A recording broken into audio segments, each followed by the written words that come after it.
Vivre FM, podcast.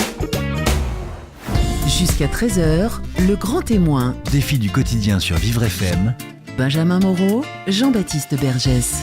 Bonjour Jean-Baptiste Bergès. Bonjour Benjamin. Aujourd'hui, c'est un combattant, je crois qu'on peut le qualifier ainsi, que vous allez recevoir dans un instant. Il s'appelle Antoine Maldemé. Antoine Maldemé est l'auteur d'un roman intitulé Le souffle de l'espoir, mais c'est en vérité sa propre histoire, puisque son destin a basculé à l'âge de 22 ans après un accident de moto. Antoine est devenu tétraplégique, il a dû mener un combat pour se tenir à nouveau debout, et aujourd'hui il tient absolument à partager son histoire, à témoigner, pour redonner de l'espoir et du courage aux personnes en lutte contre la maladie et le handicap qui engendre la souffrance physique et la souffrance morale, souffrance liée au regard des autres. Voilà, c'est le témoignage d'Antoine qui commence tout de suite. Antoine aime la vie, ça se sent, ça va s'entendre jusqu'à 13h sur Vivre FM. Jusqu'à 13h, le grand témoin. Défi du quotidien sur Vivre FM. Jean-Baptiste Bergès. Antoine Maldemé, bonjour. Bonjour. Bienvenue sur Vivre FM. Je suis ravi de vous accueillir. Vous êtes le grand témoin du jour jusqu'à 13h et vous avez choisi de parler de votre histoire, de votre parcours de vie marqué par un terrible accident de moto en 1988. À l'époque, vous aviez 22 ans. Vous êtes devenu tétraplégique du jour au lendemain et ce traumatisme a chamboulé évidemment votre destin et votre quotidien et celui de vos proches. Et cette histoire, vous avez choisi de la raconter dans ce livre que vous venez de nous présenter. Aujourd'hui, il est intitulé Le souffle de l'espoir. Alors d'abord, racontez-nous en quoi l'écriture vous a-t-elle aidé justement à surmonter cette épreuve? On dit souvent que c'est un peu thérapeutique. L'écriture, est-ce que dans votre cas, ça a été ça? Non, pas du tout, parce que c'est vrai que j'ai écrit mon livre au fur et à mesure des épisodes tous les jours à l'hôpital, donc j'ai écrit aussitôt. Et c'est vrai, j'ai pas pris ça pour une thérapie, j'ai seulement voulu marquer mes écrits, quoi. Mes ressentis, ce que je faisais la journée, les moments difficiles, les moments agréables, avec le kiné, avec les médecins, avec les infirmières. Donc voilà, j'écris vraiment au fur et à mesure. Au départ, c'était pas dans l'idée de faire un livre. Non, en plus, tout départ, non. Il faut préciser que vous l'avez commencé en 1988 et qu'il a été terminé en 2015, donc il y a eu du temps avec la complicité de votre amie Agnès Després. Oui. Non, alors ce qui s'est passé, c'est que j'ai voulu faire un manuscrit au début pour offrir un peu à ma famille, à mes amis. Et donc après, j'ai laissé pendant une trentaine d'années, le manuscrit au fond d'un placard. Et donc j'avais une entreprise que j'ai vendue. Et le fait d'avoir pris un congé sabbatique, et puis Agnès était sans travail, donc on s'est dit, on va reprendre les écritures et on va en faire un livre. Donc on a passé 1 an à l'écriture. Et pour en faire, bien sûr, le souffle de l'espoir. Donc on va revenir sur votre histoire, vraiment sur ce qui s'est passé, sur les différentes étapes. Vous êtes resté longtemps hospitalisé, puis il y a eu la rééducation. Aujourd'hui, il faut préciser que vous vous tenez debout. Donc ça a été un long combat que vous avez gagné quand même, on peut dire ça comme ça? Oui, j'ai vraiment gagné ce combat-là, parce que c'est vrai qu'au début, les médecins me donnaient pas vraiment d'espoir pour pouvoir remarcher. Et c'est au fur et à mesure, donc j'ai eu comme l'aide d'un kiné qui était aveugle, qui m'a bien remonté, qui m'a bien poussé, et qui m'a dit tu vas y arriver, tu vas te battre. Bon, au départ, j'ai quand même un esprit de battant, et donc j'ai voulu vraiment mettre tous les atouts de mon côté pour pouvoir m'en sortir. De toute façon, dans la vie de tous les jours, déjà, c'est une grosse bataille, hein, et donc là, si vraiment je voulais remarcher, redevenir entre guillemets normal, il fallait que je me batte, j'ai pas le choix. Et donc aujourd'hui, si vous témoignez, c'est aussi pour donner de l'espoir à des personnes qui vivent la même chose que vous, pour donner de l'espoir à leurs proches aussi, à leur entourage, parce que forcément, lorsqu'on est accidenté, c'est tous nos proches qui en pâtissent. Oui, c'est vrai qu'on met tout le monde dans le même train. Et donc, moi, on a voulu faire donc avec Agnès ce livre-là pour montrer que il faut toujours garder le moral, il faut toujours être bien accompagné de ses proches qui ont des difficultés comme à vivre, il faut vraiment qu'ils soient proches de nous pour pouvoir nous aider à se battre. Et du coup, pour aider justement ces accidentés, ces proches, vous avez aussi monté une association qui s'appelle, comme votre livre, Le souffle de l'espoir, pour aider les accidentés de la route et aider l'Institut aussi de recherche des maladies de la moelle épinière. Et ceci grâce à une partie des ventes de ce livre et aux dons reçus. Il faut le préciser, on en parlera aussi plus longuement. Et puis, il est important aussi pour vous, j'imagine, de faire de la prévention auprès des jeunes motards et expliquer que le casque reste un moyen de protection très importante et qu'il faut l'attacher. Oui, alors grâce à l'association Le Souffle de l'Espoir, effectivement, je fais des déplacements dans des collèges, dans des lycées un peu partout en France, Haute-Marne, en Bourgogne, enfin plus pour l'instant dans ma région. Et c'est vrai que je me bats pour que les jeunes cyclistes, les jeunes motards puissent mettre leur casque et puis l'attacher, parce que c'est la seule protection qu'on peut avoir en moto. Et aussi, bon, je fais beaucoup de conférences par rapport au handicap. Les regards sur le handicap, ce que nous on peut ressentir, ce que nous on peut vivre, et j'aimerais faire passer plusieurs messages auprès de nos jeunes, surtout en termes de sécurité et puis de regard sur le handicap. Ouais, le regard des autres, c'est quelque chose qui vous a beaucoup marqué, notamment pendant votre convalescence, puis après vous êtes retrouvé dans la peau d'un handicapé du jour au lendemain et vous imaginiez pas ce que vivait une personne handicapée. Oui, on a une perte d'identité qui est assez impressionnante, et les gens se rendent pas bien compte, donc ils font ça pas forcément ils font ça sans le vouloir bien souvent, parce que alors des fois c'est marrant parce que les gens ils me regardent, alors ils se posent des questions, ce qu'on peut avoir, d'où on vient, enfin je sais pas, il y a peut-être des questions qui peuvent se poser, et des fois c'est assez contraignant parce qu'on se sent quand même attaqué bien souvent, et ça c'est... Des fois, il y a des moments où on est moins réceptif que d'autres. Et moi, je sais que je prends ça des fois un peu avec difficulté, parce que les regards sont assez gênants des fois. Le regard des autres est compliqué, très compliqué à encaisser. On y reviendra tout au long de cette émission. Alors revenons, si vous le voulez bien, Antoine Maldemé, sur votre histoire, l'histoire que vous racontez dans ce livre, Le souffle de l'espoir, une histoire qui peut être l'histoire de tout le monde. Ça s'est déroulé le 29 avril 1988. C'est le jour où vous avez eu votre accident. C'était un vendredi. Vous étiez un jeune homme plein de fougue. Vous pensiez faire la fête tout le week-end. Oui. Que s'est-il passé ce vendredi soir? Vous habitiez un petit village en Saône-et-Loire, c'est ça? Non, en Haute-Marne. En Haute-Marne. Oui, du côté de Montier-en-Der. Donc voilà, je rentrais d'un stage de gestion que j'avais fait l'après-midi dans le cadre de mon travail. Et l'après-midi, je devais rencontrer une amie. Le soir, je devais rencontrer une amie. Et finalement, à cette époque-là, il n'y avait pas de téléphone, moins de moyens de communication qu'on peut avoir maintenant. Et donc, de ce fait, moi, je suis allé à sa rencontre. Et elle est venue à ma rencontre aussi. On s'est croisés. Et malheureusement, on a fait chacun demi-tour de notre côté. Et elle m'a rentré dedans. C'était vraiment... Donc, elle était en voiture, vous étiez en moto? Elle était en voiture et moi en moto. Donc, elle ne m'a pas vu arriver parce qu'il y avait une église qui masquait la sortie de ce parking-là d'où elle est sortie. Et c'était assez... J'ai pas du tout de visibilité. Donc, voilà, elle m'a rentré dedans. Et donc, après, les pompiers sont arrivés, direction l'hôpital, et quand on apprend qu'on est tétraplégique, qu'on a des grandes chances de pouvoir remarcher, c'est un choc énorme. À quel moment? Vous l'avez appris tout de suite ou il y a eu un diagnostic? Au début, il y a eu une radio de fait, et puis après, IRM, scanner. Et le scanner a confirmé le problème de moelle épinière. Donc c'est votre moelle épinière qui a été touchée, c'est ça? Elle a été comprimée, oui. Une vertèbre de cassée et moelle épinière comprimée. Et bien sûr, c'est mon casque qui m'a provoqué ça, parce que, je peux le dire, mon casque était mal attaché et il est remonté, il m'a cassé les vertèbres et comprimé la moelle épinière. Ça aurait été différent s'il avait été bien attaché? Il aurait été attaché, j'aurais pu remonter sur la moto puis repartir sans rien. Parce que la moto, elle avait des clignotants de cassé, 3 fois rien. C'était vraiment...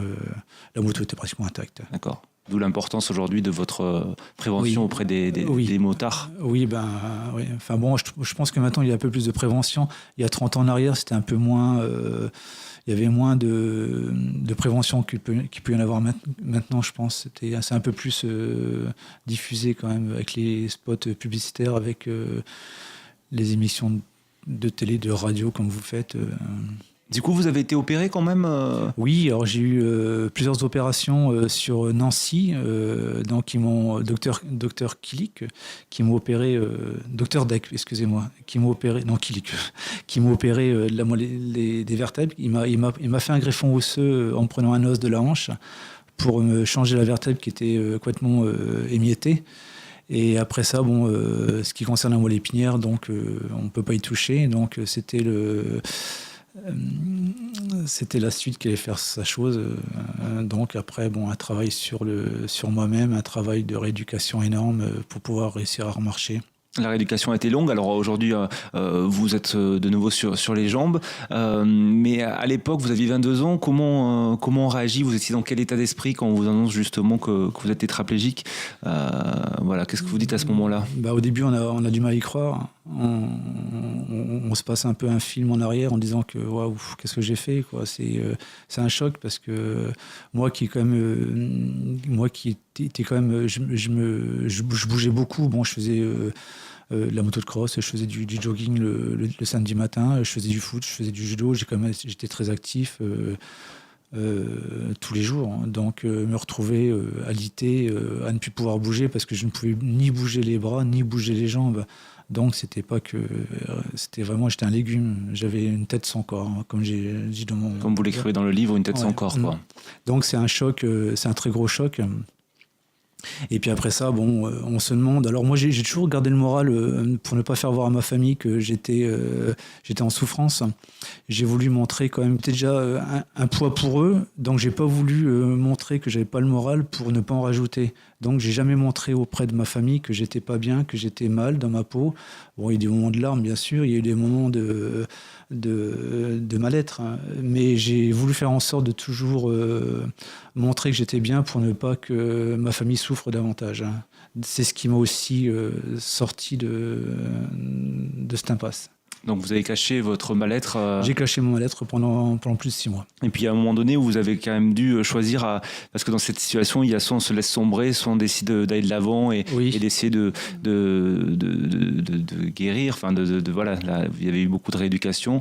On va en parler en deuxième partie de l'émission. Et puis ce que vous expliquez dans le livre, c'est qu'il y a la souffrance physique, mais il y a aussi la souffrance morale. Cette souffrance morale qui est surtout due au regard quotidien qui se porte sur vous et sur les personnes handicapées en général. On l'a évoqué tout à l'heure, mais c'est un chapitre très important dans votre livre, donc on y reviendra, hein, puisqu'il y en a beaucoup dans notre société, encore aujourd'hui, encore en 2017, qui vous font vous sentir différent. Restez avec nous, Antoine Maldemé, vous êtes le grand témoin du jour. On marque une courte pause et on revient juste après. Jusqu'à 13h, Vivre FM, c'est vous, le grand témoin. Jean-Baptiste Bergès. Le grand témoin, défi du quotidien, votre émission de témoignage jusqu'à 13h. Aujourd'hui, nous donnons la parole à Antoine Maldemé. Antoine a choisi de raconter son parcours de vie, son destin brisé par un accident de moto qui lui a coûté l'usage de ses jambes. Vous aviez 22 ans à l'époque, Antoine, c'était en avril 1988. Le souffle de l'espoir, c'est le titre de votre livre et de votre association, hein, que vous avez créé pour aider la recherche, aider les accidentés et leurs proches aussi surtout, mais aussi pour sensibiliser les gens au handicap et faire changer le regard des valides sur les personnes handicapées, parce que ça, c'est un sujet qui vous touche particulièrement. Vous racontez plusieurs anecdotes qui vous ont marqué durant votre parcours à l'hôpital, que ce soit à l'hôpital au début ou en centre de rééducation. C'était à Bar-le-Duc, votre centre de rééducation. Oui, vous en avez beaucoup souffert de ça, du regard des autres? Oui, et encore maintenant, parce que c'est vrai que j'ai quand même beaucoup d'anecdotes en 30 années. Dans une qui m'a choqué, c'était il y a un an, lorsque j'ai voulu prendre une place qui nous sont réservées, donc une place qui est pour personnes handicapées avec la carte. Et il y a une personne qui était dessus et je lui ai demandé gentiment de partir parce que j'avais plus de place autre part. Et cette personne-là n'avait pas du tout de carte, elle n'était pas du tout handicapée. Et elle m'a acheté devant mes enfants en me disant que, espèce de sale handicapé, c'est pas parce que toi t'as un problème que t'as la priorité sur une place. Donc j'ai trop rien dit parce que mes enfants étaient présents, mais c'est quand même assez choquant qu'en 2017 on puisse encore recevoir ce genre d'insulte-là par une personne qui avait une 60aine d'années quand même. C'était pas un gamin, c'était pas... Puis bon, peu importe la personne, on n'a pas le droit quand même à ce genre de réflexion-là. J'ai eu... Comment vous réagissez, Antoine, à ce genre de propos? Comment vous... Et ben là, intérieurement intérieurement, je bougeais beaucoup. J'avais envie de réagir, mais bon, physiquement, je peux pas trop bouger. Mais bon, après, on règle pas tout par la violence. Je lui ai simplement dit que c'était pas sa place, que si elle la voulait, ben voilà, et c'était facile. Hein. Il suffit d'être handicapé et puis prendre de la place. Mais bon, je suis parti gentiment avec mes enfants et puis j'ai pas cherché à faire d'histoire. Je suis parti parce que bon, ce jour-là, j'étais bien aussi. J'étais pas en position de vouloir me battre contre une personne, contre un imbécile. Des fois, le silence est la meilleure réponse, mais bon, peut-être qu'avec recul, j'aurais peut-être dû aller déposer plainte. contre cette personne-là, parce que je crois que ça méritait quand même une sanction, une punition, parce que toute personne, peu importe ce qu'on a, on n'a pas le droit de s'en prendre plein la tête comme je m'en suis pris là. Donc votre livre aussi, c'est une façon de sensibiliser les valides aux difficultés que vivent les personnes handicapées. Oui. Parce que vous écrivez de nombreuses histoires qui vous sont arrivées, des épisodes de désolation que vous avez vécus, certains prêts à rire et d'autres sont quand même insupportables et presque inhumains. Je pense à cette situation que vous avez vécue à une station essence, la page 233 de votre livre. Oui, c'était assez dur pour moi parce que c'était juste après ma sortie de l'hôpital. Et donc, j'étais sur la route et puis donc une envie pressante d'aller aux toilettes. Donc, je me suis vite arrêté dans une station-service. Et cette femme-là qui était à la caisse, je lui ai demandé gentiment d'aller aux toilettes. Elle m'a dit « Vous avez pris de l'essence ?» J'ai dit « Non, mais j'ai dû me justifier devant cette personne-là, chose que j'aime pas trop faire. » Et bon, j'ai quand même fait en disant que j'avais un handicap, que je ne pouvais pas me retenir. Et cette personne-là a appelé son fils en disant « T'as pas envie d'aller aux toilettes, toi ?» Elle me dit « Si. » Donc du coup, je me suis trouvé face à cette dame-là et plein de monde derrière moi et j'ai ni pu avancer ni pu reculer. J'ai dû faire dans ma culotte directement. Et elle m'a quand même humilié devant une dizaine de personnes en me disant « Et en plus, il pue ». Donc, je suis reparti après avec un papier, avec un petit cadeau au fond de la culotte, bien sûr. Donc, c'est incroyable qu'en 2017, on puisse vivre des situations comme ça. Et vous racontez dans votre livre que vos amis se sont vengés quand même gentiment. Oui, là, c'était assez sympa parce que tous les motards du coin et tous les auto-écoles du coin se sont vengés gentiment en prenant, à l'époque c'était en francs, en prenant 1 franc d'essence ou 10 francs d'essence, je ne sais plus. Et il y avait une trentaine d'auto-écoles et ils ont bouché ils ont bouché la station essence pendant plus d'1 heure et demie, quoi. Et la dernière personne, donc c'est Delphine avec qui j'ai eu l'accident, qui est ma meilleure amie, une de mes meilleures amies. Elle est passée en dernier et elle a dit ça c'est pour Antoine. Donc c'était un petit clin d'œil assez. Alors là, c'est vraiment quelque chose que vous vous êtes rendu compte avec cet accident que justement il y avait des personnes qui vous faisaient sentir différent à cause de votre handicap. Vous-même, quel regard vous aviez sur les personnes handicapées à l'époque? Vous étiez jeune, vous aviez 22 ans. J'avais pas spécialement de regard. C'est vrai que lorsque je voyais une personne qui était en fauteuil roulant, et finalement une fois qu'on se retrouve dans une situation de handicap comme je l'ai été, et comme je le suis encore d'ailleurs, mais en fauteuil roulant, on ne sait pas le parcours qu'elle peut avoir en amont comme ça, savoir par où elle est passée, on ne peut pas savoir toutes les difficultés qu'elle a pu rencontrer. Justement, je vous cite dans votre livre, vous écrivez jamais je n'aurais pu imaginer qu'il puisse y avoir des endroits où le désespoir et l'espoir s'entremêlaient ainsi avant. Lorsque je croisais une personne handicapée, j'étais loin de m'imaginer le chemin qu'elle avait parcouru pour en arriver là et surtout dans quel état d'esprit elle pouvait être. Oui, ça c'est vrai que c'est maintenant, lorsque je vois une personne qui est en fauteuil roulant, je me pose plein de questions en la regardant discrètement. Et puis aussi comment elle peut le vivre elle au jour d'aujourd'hui, parce que il y a avant, il y a pendant, puis il y a aussi le moment présent qui doit être dur à vivre parce que bloqué par beaucoup de choses dans la vie de tous les jours en fauteuil roulant, même si en 2017 ils font assez d'efforts de progrès dans les villes pour mettre les personnes en situation de handicap à rentrer dans les magasins, mais il y a encore des points noirs au jour d'aujourd'hui, beaucoup. Et puis il y a aussi le côté de devoir accepter de se retrouver dans un fauteuil roulant. Oui. Vous-même, Antoine, vous vous souvenez de la première fois qu'on vous a mis dans un fauteuil roulant au centre de rééducation? Oui, c'était assez... je voulais pas y aller parce que je passais du lit sur ce fauteuil-là. Et lorsque les brancardiers sont venus me chercher, que j'ai vu ce fauteuil arriver là devant moi, puis que j'avais pas le choix, c'était pour aller en rééducation. J'ai eu du mal à y monter parce que là, je me trouvais vraiment plus handicapé que je l'étais. Le fait d'être dans mon lit, le fait d'être alité, on peut tout avoir et rien avoir finalement. Mais lorsqu'on est dans un fauteuil roulant et puis qu'on se dit... Là, j'ai vraiment eu du mal à passer au fauteuil roulant, beaucoup de mal. Et quand vous voyez les valides, du coup, vous étiez un peu... J'étais jaloux d'eux. Vous étiez jaloux? Très jaloux, alors que c'est pas du tout ma personne. D'ailleurs, je maudissais les personnes qui progressaient au centre de rééducation. Lorsqu'on les voyait, lorsque je voyais une personne qui progressait, ça me faisait quelque chose. Et finalement, on se rend compte qu'on n'est plus nous-mêmes, on devient un peu aigri avec la société. De toute façon, on devient égoïste parce qu'on a l'impression que la Terre s'arrête de tourner, que tout se tourne autour de nous. Et je sais que lorsque je voyais des personnes qui progressaient, qui remarchaient, ça me faisait mal. Hein. Mais bon, ça durait un court instant parce qu'après, c'était... je me suis rendu compte que ça servait à rien d'être méprisant comme ça. Alors parlons justement Antoine, de votre période de rééducation. Ça a été très long, combien de temps de rééducation? Je suis resté plus de 9 mois dans ce centre. Puis après, j'ai quand même fait des hôpitaux, Paris, Nancy. Je me suis fait opérer 2-3 fois sur Paris. Au départ, vous n'étiez pas très coopératif pour la rééducation avec les kinés, etc. À quel moment ça a changé? Vous avez trouvé la force d'aller de l'avant et de vous dire je vais tout faire pour remarcher? Est-ce qu'il y a eu un déclic? Oui, il y a eu un déclic. C'est mon kiné aveugle qui m'a donné un peu ce déclic-là parce qu'il m'a dit, tu sais Antoine, toi t'es handicapé, tu pourras pas marcher, mais tu verras tous les jours, tu verras peut-être tes enfants, tu verras ta famille, tu verras des choses, le paysage. Parce que moi, je suis handicapé, je vois rien. Mais par contre, je pourrais jamais voir mes enfants comme ils sont, je pourrais jamais faire ça. Alors tu sais, ça sert à rien de te mettre dans des états comme tu le mets. Moi, je te conseille de te battre.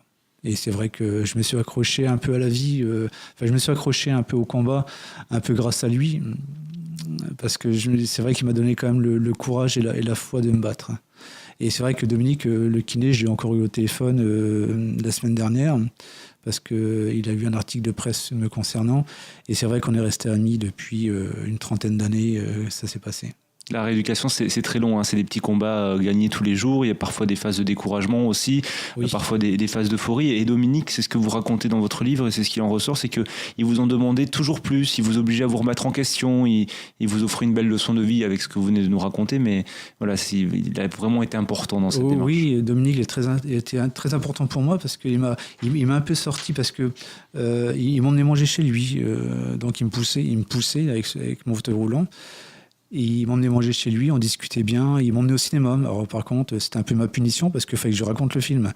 Alors j'ai dit, mais attends, tu m'embêtes, j'ai pas envie de te raconter le film, et moi tu crois que j'ai envie de t'emmener au cinéma? Il me disait, allez hop, maintenant t'as pas le choix, je t'emmène et tu me racontes le film. Il y a plein eu d'épisodes assez sympathiques comme ça qui s'est passé avec lui. Et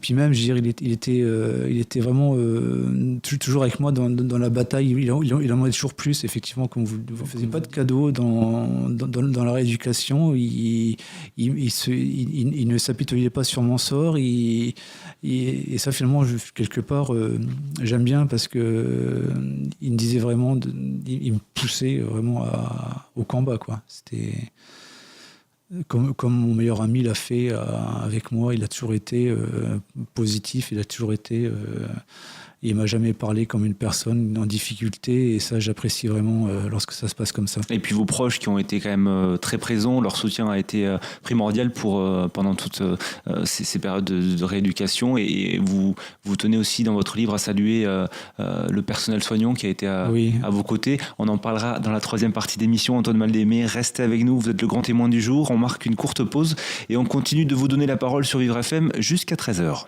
Jusqu'à 13h, Vivre FM, c'est vous, le grand témoin. Jean-Baptiste Bergès. Le grand témoin défi du quotidien continue sur Vivre FM avec Antoine Maldemé. Nous lui donnons la parole aujourd'hui. Antoine a choisi de raconter son parcours de vie, son destin brisé par un accident de moto qui lui a coûté l'usage de ses jambes. Vous aviez 22 ans à l'époque, Antoine, c'était en avril 88. Aujourd'hui, vous racontez votre histoire dans ce livre intitulé Le souffle de l'espoir. C'est le titre de votre ouvrage, mais c'est aussi le nom de l'association que vous avez créée pour aider les accidentés et leurs proches, mais aussi pour sensibiliser les gens au handicap et faire changer le regard des valides sur les personnes handicapées. Après de nombreux mois de rééducation, vous avez dû tout réapprendre, tous les moindres gestes du quotidien. Vous êtes de nouveau debout. À quel moment, Antoine, vous avez pu recommencer à vivre normalement ? Waouh, bonne question. Alors j'ai pu commencer à vivre normalement le fait de pouvoir, le jour où j'ai pu remonter sur un vélo. Ça vous paraît un peu bizarre, mais j'ai pris un vélo, je suis parti dans mon village et j'étais fier de pouvoir refaire du vélo. Et c'est un moment qui me sera inoubliable parce que je marchais pas, je pédalais et pour moi j'étais comme tout le monde. Je pouvais me tenir, personne ne me voyait handicapé. Et j'ai eu vraiment l'impression d'être comme Monsieur Tout le Monde. Et voilà, c'était c'était ce jour-là. Et donc après, bon, bien sûr. Par la suite, vous avez travaillé, vous faites quoi comme Oui, alors j'ai repris mon travail de cuisinier à mi-temps au centre médical où je travaillais. Maurice Berceau, dont je parle de lui dans mon livre, hein, c'était une personne qui m'a beaucoup aidé à repartir dans le monde du travail parce que la médecine du travail ne voulait pas du tout que je reprenne le travail dans cet état-là et lui s'est battu auprès de la médecine du travail pour que je puisse reprendre un travail en mi-temps thérapeutique. Et après, donc, j'ai pas pu continuer dans ce travail à mi-temps et je me suis mis à mon compte dans la restauration et donc j'ai créé une pizzeria qui a très très bien marché et finalement cette création d'entreprise m'a fait du bien moralement parce que voilà, je me sentais utile à quelque chose et surtout j'ai réussi à affronter les regards parce que j'avais une centaine de personnes jour dans mon établissement. Et tous les jours, je me prenais des regards, chose que j'avais du mal avant avec le monde de tous les jours. Et cette entreprise-là m'a permis quand même de me sortir, de me sentir un peu comme Monsieur Tout le Monde. Et le fait de gérer votre propre entreprise, voilà, de surmonter ce défi, de relever ce défi. Et puis de prendre autant de regards tous les jours.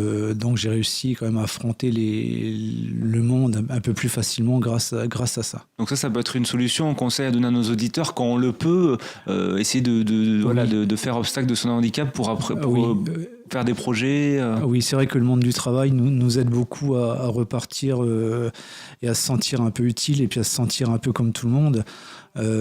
Malheureusement, il n'y a pas ces entreprises qui embauchent des personnes handicapées et c'est bien dommage parce que bien souvent on se donne beaucoup plus qu'une personne normale pourrait se donner, je pense, parce que je sais que j'ai fait une conférence à Pôle emploi sur le handicap, sur le retour du travail en situation de handicap et c'est vrai que beaucoup de personnes qui étaient présentes ce jour-là on dit la même chose, que pour elle, ce serait aussi une façon de sortir un peu, puis de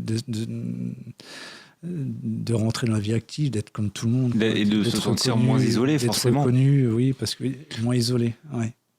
Alors, vous avez travaillé, Antoine, vous avez fondé une famille, vous avez des enfants. Oui, vos enfants connaissent votre histoire, vous l'avez raconté ? Oui, bien sûr. Donc, j'ai 2 enfants, Noémie et Axel. Et j'aurais posé une fois la question, est-ce que vous aimeriez un jour me voir marcher normalement ? Ils m'ont répondu, mais ouvertement, non, t'es notre papa qui boite, on t'aime bien comme ça, on veut pas que tu changes. Ça m'a fait chaud au cœur, c'est sûr, mais bon, pour eux, c'est aussi... Ils m'ont toujours connu comme ça. Alors bien souvent, j'avais du mal à attraper mon fils quand il faisait une bêtise, mais je leur disais, je peux pas courir après vous, mais par contre... une fois que je vous ai attrapé, vous passerez un sale quart d'heure. Vous ne laissez pas faire. Alors, il faut quand même saluer un petit peu tous les soutiens que vous avez eus. Vous avez créé une page Facebook, oui. Un site internet, www.lesouffledelespoir.fr. La page Facebook porte le même nom. Vous avez relaté quelques témoignages dans votre livre. Vous avez reçu de nombreux soutiens sur les réseaux sociaux, c'est ça ? Oui, même des courriers, des gens qui m'ont écrit. Ça me fait plaisir. D'ailleurs, vous pouvez continuer, ça ne me dérange pas. Et c'est vrai que j'ai reçu beaucoup de... On a l'impression qu'il y a une grande communauté qui s'est constituée autour de vous et de votre histoire. Oui, c'est vrai que bon, pendant un an, là, ça a bien. Bon, maintenant un peu moins, parce que bon, le livre est sorti. Je reçois encore de temps en temps des témoignages, des gens même qui me. Lorsque je fais des conférences, des jeunes gens qui me font voir leurs textes, qui ont eu des soucis dans la vie et qui me font voir leurs textes pour savoir ce que j'en pense. Donc je trouve ça assez sympa de leur part. Je réponds quand je peux répondre ou si je peux répondre. Mais c'est vrai qu'autour de ma page Facebook, autour de mon site internet, il y a eu beaucoup de gens se sont manifestés et m'ont apporté leur soutien, et je les remercierai jamais assez, parce que c'est vrai que ça fait vraiment chaud au cœur de recevoir des témoignages de leur part, quoi. C'est vraiment très sympa. Alors ce livre, Le souffle de l'espoir, on le trouve sur Internet. Oui. Tout le monde peut le commander. Vous le vendez, j'imagine aussi, vous faites des salons, etc. Et sur votre site Internet, on pourra avoir tous les renseignements. Et je rappelle que vous aviez commencé à écrire quelques notes en 88 lorsque vous étiez à l'hôpital, et puis vous l'avez écrit en 2015 en collaboration avec Agnès Després. C'est quoi? C'est le fruit d'une rencontre aussi? Qui est Agnès? Agnès Després, c'est ma chérie. D'accord. D'ailleurs, je remercie beaucoup de m'avoir aidé, parce que sans elle, j'aurais jamais pu sortir ce livre-là. Donc Agnès est très bonne en écriture. Donc moi, je m'y mets un peu les différents passages, et elle écrivait, et c'est vrai qu'on a réussi à sortir un livre on a réussi à mettre des émotions, on a réussi à mettre plein de choses dans ce livre-là. Et je peux préciser même du suspense pour l'avoir lu. C'est pas un simple livre de témoignages, c'est une vraie histoire qui se découle avec du suspense, et on a envie de tourner la page. Voilà. Bon, il y a beaucoup de gens qui une fois qu'ils commencent, qui ne s'arrêtent pas, ou qui le lisent très rapidement. Donc c'est vrai que c'est ce qu'on a voulu faire. On a voulu quand même faire un livre qui n'était pas franchement une histoire médicalisée. On a voulu vraiment faire un roman donc sur un parcours de ma vie, celui-là. Et on a vraiment une histoire avec effectivement du suspense, avec le kiné, avec la famille, avec et puis on a voulu vraiment faire que les gens ressentent bien mes ressentis. C'était difficile de vous replonger dans cette histoire, dans ce passé. Ça faisait quand même un bout de temps. Oui, c'était assez difficile quand même, parce que il y a des moments. Alors, il fallait vraiment que je me rappelle, parce que bon, c'est vrai que c'était vraiment j'avais écrit quelques passages. Donc après, il fallait vraiment que je me souvienne de tous ces passages-là. Donc après, me les réimaginer, me les retracer, me les remimer, pour qu'on puisse vraiment bien les écrire, c'était assez dur des fois. Oui. Mais c'est Agnès qui a eu l'idée d'écrire ce livre, ou c'est vous qui l'avez fait? Ensemble, je lui ai montré mon manuscrit d'une 30aine de pages à 4, et du coup, on a commencé à travailler dessus. Et voilà, du coup, on a mis un an quand même dessus à travailler, et bon, c'est vrai. Donc c'est le fruit d'une rencontre. J'imagine que cette rencontre vous a beaucoup apporté aussi dans votre quotidien. Le regard des autres, c'est une problématique lorsqu'on est handicapé. Le regard des femmes aussi, la séduction, c'est une autre problématique. Est-ce que ça l'a été pour vous? Alors, apparemment non. Non, pas trop, parce que bon, il fut un temps où, lorsque j'étais jeune, j'avais un ami, William, là, qui est malheureusement décédé d'un accident de voiture peu de temps après, et lui, il était handicapé de la jambe gauche, et c'est vrai qu'on était vraiment liés tous les deux, et on a affronté quand même beaucoup de choses ensemble.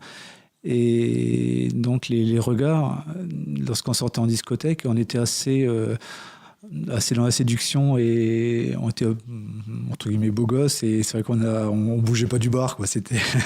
On n'avait pas trop dansé, parce que donc les gens ils pouvaient pas trop voir que finalement on était handicapés l'un ou l'autre, et du coup puis après, bon, une fois qu'on faisait des rencontres, j'ai vu que c'était pas un souci quand même, le handicap. J'ai vu que c'était pas un problème.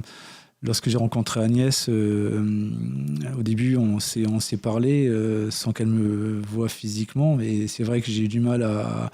Je me suis dit, tiens, qu'est-ce qu'elle va penser? Est-ce qu'elle va dire handicapée? Voilà, mais non, pas du tout. Elle est vraiment... D'ailleurs, elle-même m'a beaucoup aidé sur le port des chaussures orthopédiques, et c'est grâce à elle que si je porte des chaussures orthopédiques, parce qu'au début, je ne voulais pas du tout entendre parler.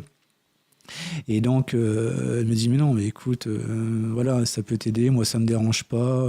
Même le port de la canne, quand je suis bien fatigué, je marche avec une canne. Et ça, au début, je voulais pas du tout entendre parler. Et finalement, elle m'a beaucoup aidé dans cette trajectoire-là. Vous vouliez pas tout ce qui touche à l'handicap, j'en voulais pas. Voilà, c'était pour moi, je voulais rester. C'est dommage d'être comme ça, je sais bien, mais je voulais rester. J'ai toujours reculé les échéances pour pouvoir faire les choses. Le port des chaussures orthopédiques, ça fait longtemps que j'aurais dû en porter, je les ai pas portés. Et la canne, c'est pareil. Donc là, voilà, maintenant que je suis fatigué, j'hésite pas à mettre mes chaussures et à prendre la canne. Alors, Antoine Mal-Démé, avant de terminer cette émission, le message du coup pour nos auditeurs, pour des personnes qui pourraient vivre la même souffrance que vous avez vécue, qu'est-ce que vous avez envie de leur dire ? Eh ben, je vais leur dire que de toute façon, dans la vie, faut toujours se battre. Et puis, les regards, essayer de... pas de faire avec, mais de les laisser là où ils sont. On est différents, mais on est humain. Antoine Mal-Démé, je vous remercie d'être venu témoigner sur l'antenne de Vivre FM. Je rappelle votre ouvrage, il s'intitule Le souffle de l'espoir. C'est votre histoire romancée. C'est un magnifique ouvrage. Vous passerez tous un bon moment malgré la dureté de la situation. Et puis le site internet de votre association, elle porte le nom de votre livre, www.lesouffledelespoir.fr. Merci beaucoup d'avoir fait le déplacement depuis Mâcon jusqu'à Paris. Et puis bon retour. Et puis merci à vous de m'avoir accueilli. Merci beaucoup. Au revoir.